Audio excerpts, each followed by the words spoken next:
Hi all. So last lecture में मैंने आपको डेटाबेस सिस्टम आर्किटेक्चर का ये टॉप लेवल समझाया था और क्वेरी प्रोसेसर जो कंपोनेंट है वो आपको समझाया था। Now let's see what actually you have to write in your examination.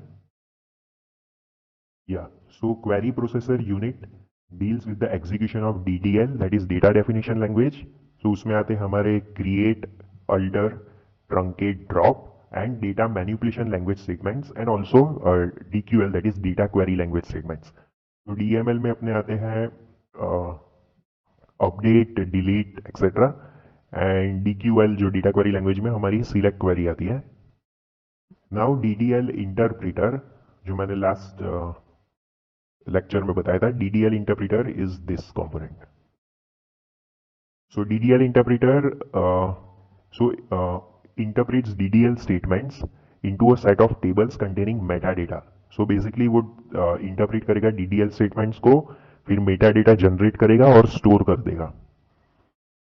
और metadata highly used होता है data. So for analysis purpose and analytical purpose, metadata is highly useful. Now we come to DML compiler. So it translates DML statements into low-level instructions that the query evaluation engine understands. So basically ये है DML compiler. So जो भी sophisticated users DML queries लिखेंगे वो सीधे DML compiler में जाएंगी और वो low level language that is understandable by query evaluation engine उसमें transform होंगे और will be passed to query evaluation engine for further processing. Now next is embedded DML pre-compiler. So that is nothing but this only.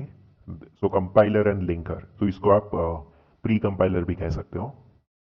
So it converts DML statements embedded in an application program. जो statements जो application programmers ने application program में embed की है into normal procedure calls in the host language. मतलब वो जो DML statements application programmers ने एम्बेड किया एप्लीकेशन प्रोग्राम में उसको नॉर्मल प्रोसीजर कॉल्स में कन्वर्ट करेगा ऑफ होस्ट लैंग्वेज, और ये जो प्रोसीजर्स है वो यूज होंगे in application program object code which is generated by the applications use by naive users. तो मैंने लास्ट लेक्चर में ही आपको बताया था। तो जो एप्लीकेशन प्रोग्राम में एम्बेडेड कोड होता है तो प्री कंपाइलर उसको उसके कॉरस्पॉन्डिंग प्रोसीजर्स क्रिएट करता है in host language to be use by application program object code. And finally we have query evaluation engine. तो ये जो लो लेवल इंस्ट्रक्शंस जनरेट होते हैं by DDL interpreter, DML compiler या फिर प्री कंपाइलर, उसको एग्जीक्यूट करता है यानी फर्दर प्रोसेस करता है। Now next is storage manager units. So this component is called storage manager unit. So it provides interface between low level data stored in database and application programs and queries submitted to the system. तो आप देख ही सकते हो इसमें तो जो users जिस भी एप्लीकेशन से को यूज करके डेटाबेस को एक्सेस कर रहा है तो ये स्टोरेज मैनेजर एक इंटरफेस का काम करता है बीच में। नाउ इसके कंपोनेंट्स है authorization manager checks the authority of users to access data. मतलब कोई भी टाइप का यूजर कोई रिक्वेस्ट भेज रहा है या कोई डेटाबेस का सेक्शन एक्सेस करने का ट्राई कर रहा है तो ऑथोराइजेशन मैनेजर चेक करेगा कि whether he is authorize to access that part of database. Then integrity manager checks for the satisfaction of integrity constraints. So suppose database admin ने कोई ऐसा टेबल बनाया है जैसे बैंकिंग सेक्टर का ही कोई टेबल ले लेते हैं। सो कोई अकाउंट टेबल है जिसमें बैंक बैलेंस 5000 के ऊपर ही होना चाहिए, लेकिन सोफिस्टिकेटेड यूजर कोई DML क्वेरी एंटर कर रहा है जैसे अपडेट है जिसमें जो सैलरी है जिसमें जो बैलेंस है वो 5000 से कम है, तो that will be check by integrity manager and वो तुरंत कोई एरर थ्रो करेगा कि this updation is not correct. कोई इंटीग्रिटी कंस्ट्रेंट का एरर थ्रो करेगा।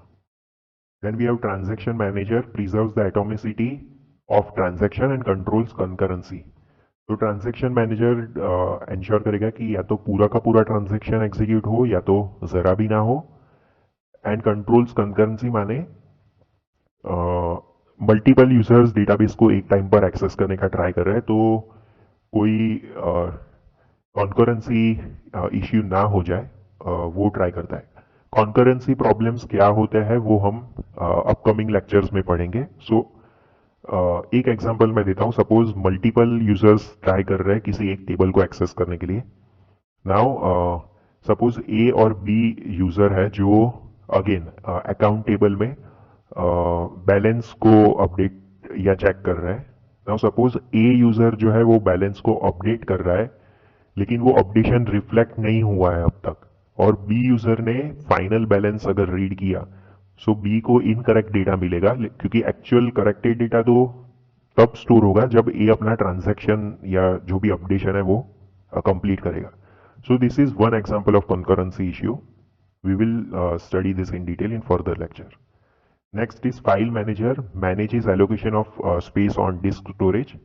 So memory allocation file manager manage करता है. Then we have buffer manager whose responsibility is to fetch data from disk storage to memory for being used. तो buffer manager क्या करेगा, ये जो database है और जो भी उसको query processors के request मिली है तो वो पर्टिकुलर डेटा को मेन मेमोरी में लाएगा for this users to access that data based on the request they provided. Yeah, so that was about storage manager units. Now we will discuss this remaining components in further lecture.